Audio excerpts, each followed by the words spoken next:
Nous sommes le 22 octobre. Bienvenue à tous. Merci de nous suivre sur RTI 1 ce mardi. Intronisation du 126e souverain du Japon, le roi Naruhito, au palais impérial de Tokyo. Le président Alassane Ouattara a pris part à la cérémonie. Le nouveau roi succède à son père qui a abdiqué après 30 ans de règne pour des raisons de santé. Dans l'actualité sur le sol ivoirien, le vice-président Daniel Kablan-Duncan a présidé hier lundi à Grand-Bassam une réunion technique pour la mise en œuvre des mesures d'urgence décidées par le président pour sauver Grand-Bassam des inondations causées par les récentes pluies.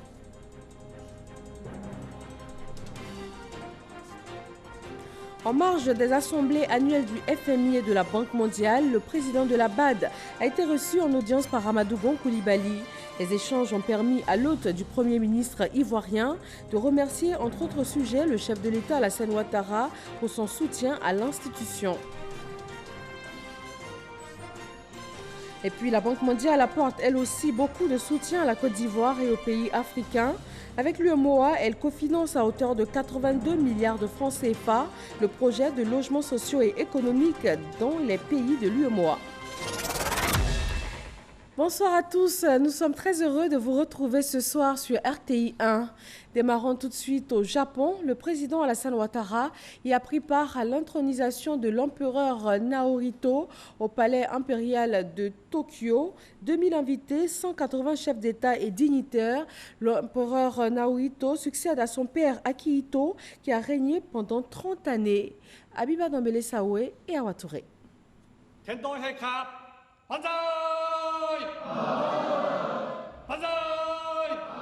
Longue vie à l'empereur du Japon Naruhito qui s'est installé officiellement sur son trône ce mardi 22 octobre en présence de 2000 invités dont plusieurs chefs d'État et dignitaires de 180 pays au rang desquels le président de la République Alassane Ouattara et son épouse Dominique Ouattara. Naruhito, 59 ans, est devenu le 126e souverain du Japon le 1er mai, après l'abdication de son père Akihito pour raison de santé. Je promets de remplir mes obligations aux côtés de la population en tant que symbole de la nation et de l'unité du peuple du Japon. Je promets ici que je prierai toujours pour le bonheur du peuple japonais et la paix mondiale. Plusieurs coups de canon ont été tirés à l'extérieur avant que les rideaux ne soient refermés devant l'empereur Naruhito et l'impératrice Masako, mettant ainsi fin à cette cérémonie d'intronisation. Un banquet impérial de 400 couverts offert en soirée aux représentants du gouvernement japonais et dignitaires étrangers. Le président Alassane Ouattara est également attendu ce 22 octobre à Sochi, en Russie. Il va assister au premier sommet Russie-Afrique, une rencontre qui vise au renforcement de la coopération entre la Russie et les pays africains dans les domaines politiques, économiques et culturels. Chiram Kofi Abola. Sochi, cette cité russe, à environ 2h30 de Moscou, la capitale de la République fédérale de la Russie. C'est là que va se tenir le sommet russo-africain entre le 23 et le 26 octobre 2019. Au nombre des chefs d'État et de gouvernement attendus à cette rencontre, le président de la République de Côte d'Ivoire, Alassane Ouattara, dont l'arrivée à Sochi est prévue ce mardi à 22h30, heure locale, soit 19h30 GMT. Le chef de l'État ivoirien vient à ce sommet en terre russe après avoir assisté à Tokyo, la capitale japonaise, à l'intronisation du prince héritier Naruhito en sa qualité de 126e empereur du Japon. Le président Alassane Ouattara et ses pairs vont à l'occasion de cette rencontre de Sochi réfléchir sur les voies et moyens dans le but de renforcer la coopération bilatérale entre la Russie et le continent africain, notamment dans les domaines politiques, économiques et culturels. Ce sommet Russie-Afrique est le premier du genre. Il est consacré à la paix, à la sécurité et au développement. En Côte d'Ivoire, la ville de Grand-Bassam est sous les eaux depuis les fortes pluies qui se sont abattues sur de nombreuses régions du pays il y a quelques jours. Le vice-président Daniel Cablon-Duncan a présidé sur place à une réunion technique. Il a été question de la mise en œuvre des mesures d'urgence décidées par le chef de l'État afin de sauver la ville historique. Viviane Aïma. Les mesures d'urgence décidées par le chef de l'État, le président Alassane Ouattara, pour sauver la ville de Grand-Bassam des inondations causées par les récents orages sont en pleine exécution. Le pompage des eaux de l'ensemble des sites inondés de la ville a démarré depuis lundi. L'opération se fait grâce à des pompes d'une capacité de pompage de 1000 à 2000 litres d'eau à la minute. Mis à part cette première mesure, le gouvernement prévoit aussi, dans l'urgence, l'ouverture de tranchées avec la pose de buses à l'endroit où est prévue la réalisation dans les mois à venir des travaux d'ouverture de l'embouchure. Cette mesure d'urgence va permettre dans un premier temps l'écoulement des eaux en cas de pluie. C'est pour expliquer ces décisions du gouvernement que le vice-président de la République, Daniel Cablon-Duncan, par ailleurs député de Grand-Bassam, a présidé lundi à Grand-Bassam une réunion technique de mise en œuvre de ces mesures d'urgence en présence de tous les ministères techniques concernés, des structures d'exécution, des notabilités coutumières de Grand-Bassam et des cadres de la région du Sud Comoé. Pour la réalisation des travaux de tranchées et de pose de buses, le vice-président de la République a instruit les différents acteurs aux fins de mener rapidement les études techniques nécessaires dans un délai d'1 semaine. Restons à Grand-Bassam où une délégation de l'UNESCO s'est rendue pour constater les dégâts causés par la crue et les inondations. L'organisation a exprimé sa solidarité envers la population et entend à court terme dégager un fonds d'urgence pour évaluer les dégâts du tissu patrimonial. Grand-Bassam est une ville historique classée patrimoine de l'UNESCO. Les sinistrés ont reçu de la part du Premier ministre Amadou Gon Coulibaly des vivres et non-vivres d'une valeur totale de plus de 72 millions de francs CFA, reçus des mains du ministre de l'Agriculture et du Développement rural Kobenan Kwasi Adjoumani, accompagné des ministres Liramata Bakayoko et Sidiki Diakité, fils de la localité.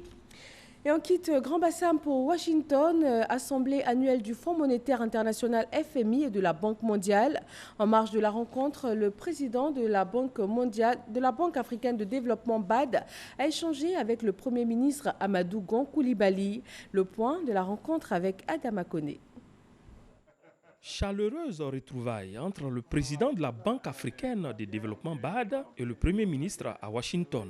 Les assemblées annuelles des institutions de Bretton Woods sont aussi l'occasion de rencontres bilatérales avec le même objectif, mobiliser les bailleurs de fonds autour du développement de la Côte d'Ivoire. Message perçu par la BAD. Je lui avais remercié pour tous les efforts sur la croissance de l'économie, aussi avec le président Ouattara, tous les efforts qu'ils font. Je pense que ça, c'est vraiment très, très important. Pour lui aussi remercier et aussi pour le président de la République concernant le soutien fort concernant l'augmentation de la capitale de la banque.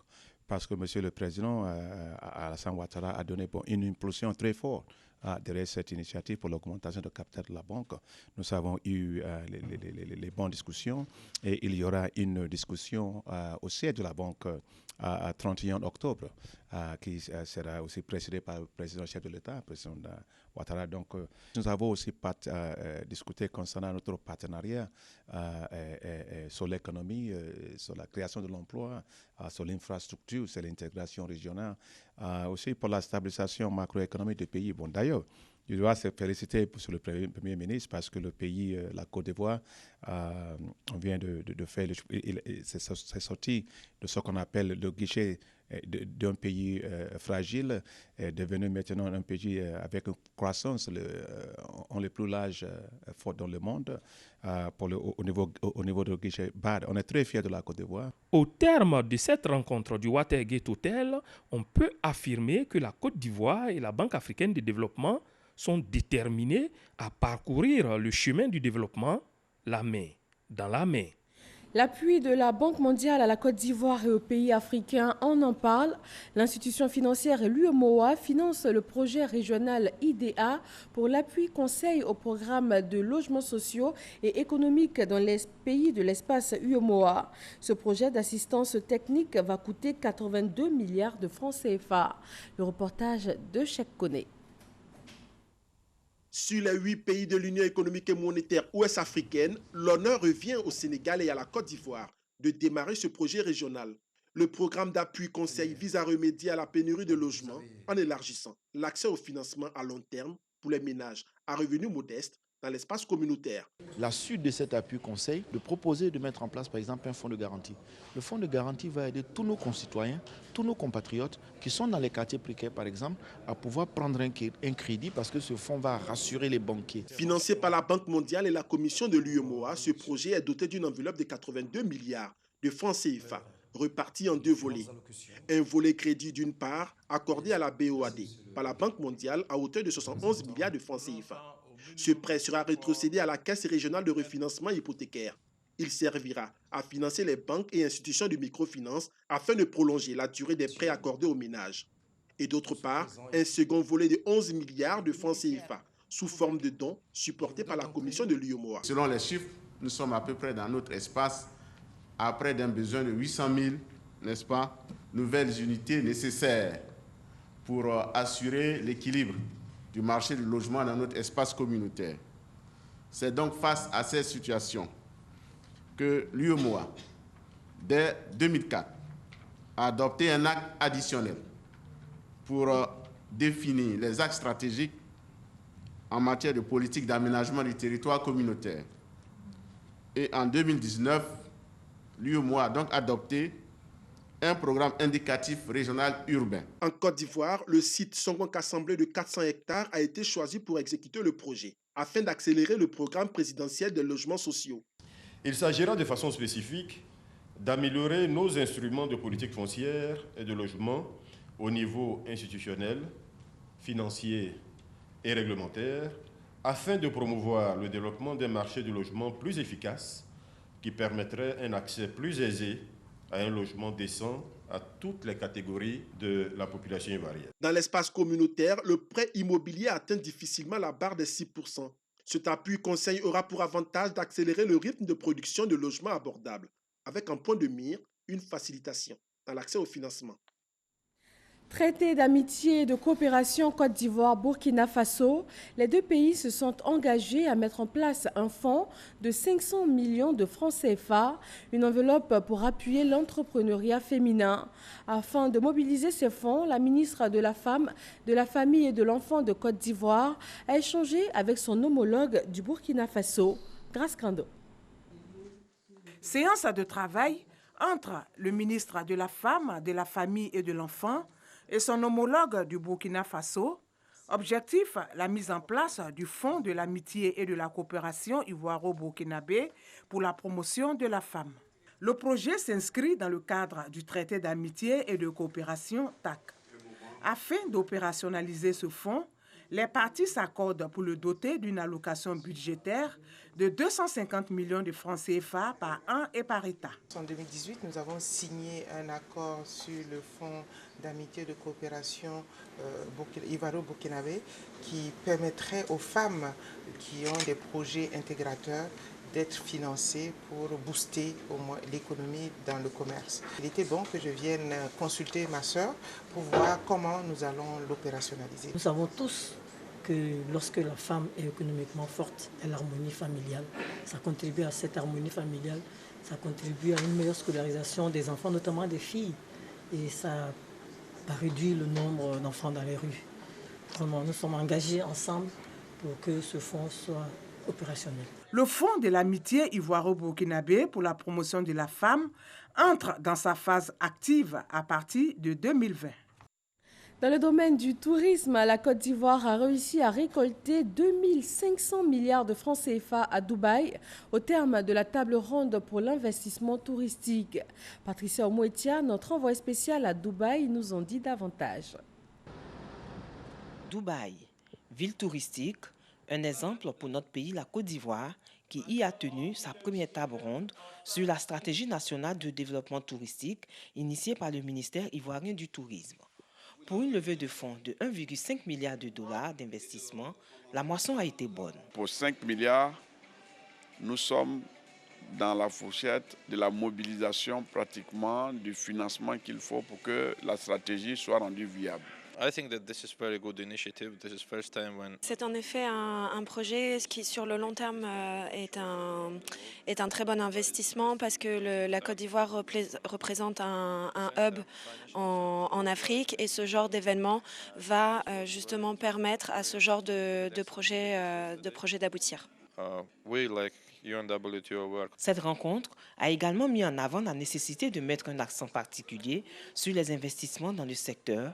Le ministre du Tourisme et des Loisirs a donc signé plusieurs partenariats avec des entreprises désireuses d'investir en Côte d'Ivoire.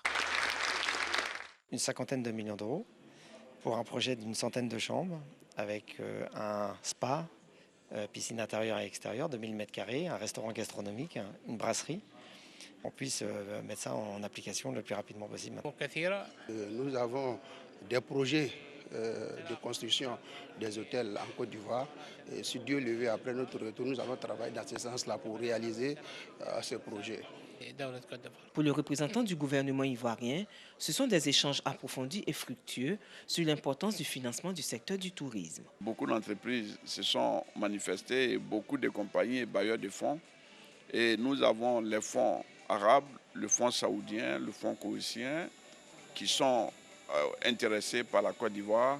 Dans ces analyses, il y a une réalité, on le sent auprès des investisseurs et des personnes qu'on voit et ça fait vraiment chaud au cœur pour la Côte d'Ivoire et ça augure de très bonnes choses pour les années à venir. La cérémonie de clôture de la table ronde d'investissement touristique de Dubaï s'est déroulée dans une ambiance conviviale avec à la clé plusieurs partenariats d'investissement pour la stratégie nationale de développement touristique. Direction Yamoussoukro, la réhabilitation de la voirie de la capitale ivoirienne lancée par le président de la République a démarré. Reconstitution des réseaux d'assainissement, déguerpissement des occupants, des emprises des voies et ouvrages publics, la ville est en chantier. Léon Bro. Yamoussoukro, petit marché Moufette. Plus de 6 mois que cette rue à réhabiliter s'est fermée à la circulation. La voiture ne passe pas, c'est à cause du jardin qu'il a là, avec de l'eau sale, là, vraiment, c'était totalement. C'est à peu près comme ça, 6 mois, la voiture ne passe pas. Non loin, la rue jouxtant l'ex-centre commercial Moufette ou celle mitoyenne à la mosquée sénégalaise. Pas fermée, mais elle baigne dans un état de dégradation très avancé, causant calvaire et amertume aux usagers et riverains. Vu que les voies sont gâtées, on n'arrive même plus à passer. Quand il pleut, le coin inondé, on n'arrive pas, on ne peut pas s'asseoir, on ne peut pas vendre. Comme ces rues, la quasi-totalité des voies de Yamoussoukro à réhabiliter sont tombées dans le délabrement du fait des eaux. Il y a un gros caniveau tout juste derrière là, le caniveau est bouché, donc l'eau n'arrive pas à mieux circuler. En bas de tuyau là, c'est bougé, ça sort tout cela en haut. Eau usée et eau de ruissellement dans les rues de Yamoussoukro, elles sont à la recherche de leurs canaux d'évacuation, des ouvrages tout simplement fermés par des ordures de toute nature. Elles proviennent des commerces, domiciles et lieux de culte installés sur les emprises des voies et même sur ces réseaux de drainage. Leur libération en cours rencontre l'assentiment des occupants et riverains. Avant-hier, ils nous venaient dire qu'on n'a qu'à ramasser nos bagages là, donc pour sortir. Là maintenant, ils vont commencer les travaux. Est-ce que vous êtes prêts à ramasser vos affaires? Oui, vraiment, c'était un hangar qui sont là, mais on a démonté le hangar là. On demande aussi à l'État que ce qu'il a commencé, il ne faut pas s'arrêter, mais il n'a qu'à toujours continuer. Parce qu'on veut vraiment ça. Je suis content que mes enfants arrivent de prendre. Ah papa, la ville est propre maintenant, qu'est-ce qui se passe? Je dis ah mais l'État a fait quelque chose que la ville est propre maintenant. Sinon on ne pouvait rien. Déguerpissement des emprises des voies et des ouvrages de canalisation, l'opération s'accommode de la délocalisation de commerce et dans certains cas de la perte d'emploi. C'est le prix à payer pour redonner à Yamoussoukro son lustre de capitale. Il s'agit en effet de relocaliser les eaux dans leurs canaux d'évacuation pour ainsi les isoler des routes. Condition de la durabilité des travaux de réhabilitation de la voirie, environ 45 km pour plus de 32 milliards de francs CFA à investir en un an à compter du 18 septembre 2019. Au cœur de la journée africaine des droits de l'homme et des peuples cette année, la protection des droits des migrants. En Côte d'Ivoire, le Conseil national des droits de l'homme entend accroître les connaissances des populations sur les garanties de protection de leurs droits fondamentaux au niveau continental. Théodore Zouzou et Franck Wadio. Vulgariser la Charte africaine des droits de l'homme et des peuples auprès des populations d'Afrique et de celles de la Côte d'Ivoire en particulier, c'est la vision du Conseil national des droits de l'homme CNDH, une vision mise en exergue à travers cette célébration. Une activité qui entend accroître les connaissances de toutes les populations sur les garanties de protection de leurs droits fondamentaux. Le Conseil national des droits de l'homme a décidé de mettre le pied sur cette question éminente qu'est la migration, qu'elle soit régulière ou clandestine, à l'effet de faire des propositions idoines au gouvernement, aux populations, à tous ceux qui aspirent migrer. Une commémoration 2019 consacrée aux migrants, meublée par une communication sur le thème « Migration et marché de l'emploi pour une approche intégrée tenant compte des droits de l'homme et des témoignages des migrants ». Tout cela en présence de nombreux diplomates, représentants d'institutions africaines, des ONG, d'autorités traditionnelles, municipales et gouvernementales. Tous adhèrent à l'initiative. La migration favorise le développement. La Côte d'Ivoire vient de ratifier la Convention sur les travailleurs migrants ainsi que leurs familles. C'est que les États africains puissent respecter les droits de l'homme afin d'éviter les départs des Africains dans une migration clandestine. Nous avons eu des témoignages et ces témoignages ont montré que l'État de Côte d'Ivoire est en avance sur ce point, puisque tous les étrangers ont le droit, n'est-ce pas, d'exercer des professions en Côte d'Ivoire, et il a été donc démontré cet aspect-là. Mais notre pays est un pays à fort taux d'immigration et nous avons montré l'effort que la Côte d'Ivoire fait chaque jour pour intégrer ces étrangers. La Côte d'Ivoire, à travers le ministère de l'Intégration et des Ivoiriens de l'extérieur, connaît des avancées notables en la matière. Cette charte a été adoptée à Nairobi au Kenya le 21 octobre 1981. Elle est entrée en vigueur en juin 1986. La lutte contre le trafic des migrants reste au centre des préoccupations à Abidjan. Les acteurs de la lutte sont réunis dans la capitale économique ivoirienne pour la deuxième conférence régionale sur le trafic illicite des migrants et la traite des êtres humains à Boussanego. C'est la deuxième conférence de concertation régionale. Elle réunit des directeurs généraux et hauts commandants des forces de sécurité intérieure, magistrats et représentants du ministère de la Justice sur la lutte contre le trafic illicite de migrants et la traite des êtres humains en Afrique de l'Ouest et sahélienne. Elle a pour objectif de mesurer les progrès réalisés dans la mise en œuvre des engagements issus de la déclaration de Niamey. La rencontre bénéficie du soutien de l'ONUDC, l'Office des Nations Unies contre la drogue et le crime. Ce que nous voulons, c'est ne plus avoir une relation avec l'Afrique qui repose sur un sentiment ou parfois des réalités d'asymétrie. Et donc, c'est concevoir nos stratégies avec nos partenaires africains, c'est de les porter avec nos partenaires africains et c'est de réinvestir ces stratégies avec eux et pour eux. La rencontre vise la mise en œuvre concrète des recommandations élaborées sur 5 piliers principaux dans la déclaration ministérielle conjointe. La Côte d'Ivoire entend donc jouer sa partition. Ce combat contre les passeurs est difficile, mais il est important. Ces trafiquants se dotent de moyens de plus en plus performants. Ils parviennent à convaincre des clients en leur vendant du rêve et n'hésitent pas à s'enrichir au détriment de la dignité humaine. La conférence d'Abidjan doit aboutir à un plan d'action concret. En plus d'évaluer avec objectivité les actions déjà entreprises, nous devons réfléchir à un renforcement du cadre juridique sous-régional, à une meilleure coopération opérationnelle, au renforcement des capacités de nos forces, à une analyse de l'information criminelle et, par-dessus tout, au renforcement de la coopération sous-régionale contre l'immigration illégale et les passeurs. Le renforcement des cadres législatifs nationaux dans la lutte contre la traite des personnes et le trafic illicite de migrants, l'articulation et les missions des différentes forces engagées sont entre autres les sujets qui seront abordés pendant ces 2 jours de réflexion. Conférence de presse trimestrielle du tribunal militaire d'Abidjan, le commissaire du gouvernement, le contre-amiral Ange Kessi Kwame, a dressé un bilan de la lutte contre le racket et la corruption dans les armées. Pour ce trimestre, 20 dossiers mettent en cause 12 gendarmes et 21 policiers poursuivis pour des faits de racket. Abou Sanogo. Le commissaire du gouvernement, le contre-amiral Ange Kessi Kwame, fait le point de la lutte contre le racket et la corruption dans les forces armées et la police nationale. Pour ce trimestre, 12 gendarmes et 21 policiers sont impliqués dans les procédures de racket et de corruption. Pendant la traditionnelle conférence de presse trimestrielle, le procureur militaire a donné sa vision de voir les forces de l'ordre ivoiriennes tourner le dos à ce fléau. J'ai un rêve qu'un jour, un étranger qui arrive en Côte d'Ivoire passe du barrage de la police, de la douane et de la gendarmerie et s'y rende tranquillement dans son hôtel et qu'il retourne en disant à ses frères, retournez dans ce pays parce que c'est un pays qui est bon. J'ai un rêve que désormais, personne, à un certain moment, ne prend de l'argent à son ami parce qu'il est payé pour cela.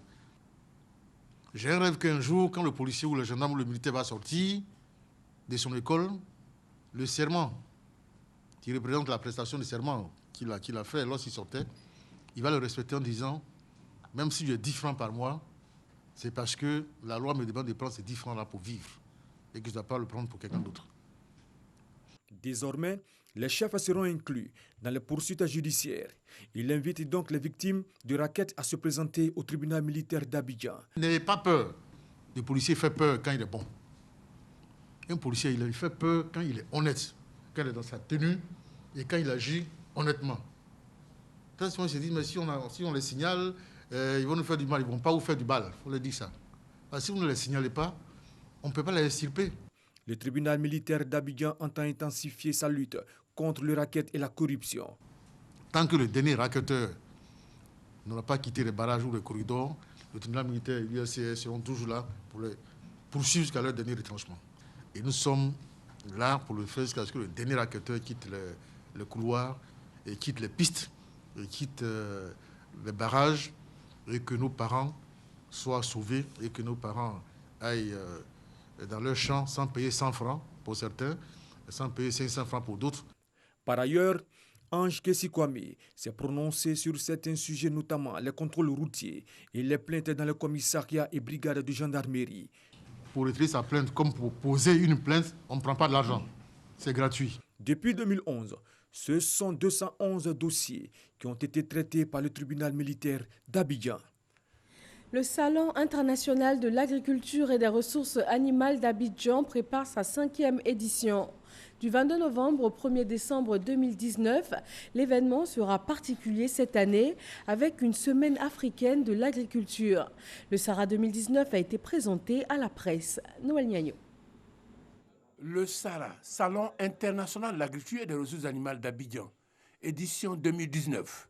Une opportunité de présentation du potentiel agricole de la Côte d'Ivoire. Le SARA 2019 offre une occasion de mobilisation des ressources financières, des ressources humaines pour soutenir et encadrer nos producteurs afin qu'ils puissent mettre sur le marché des produits compétitifs, rentables, capables d'assurer la durabilité de notre agriculture.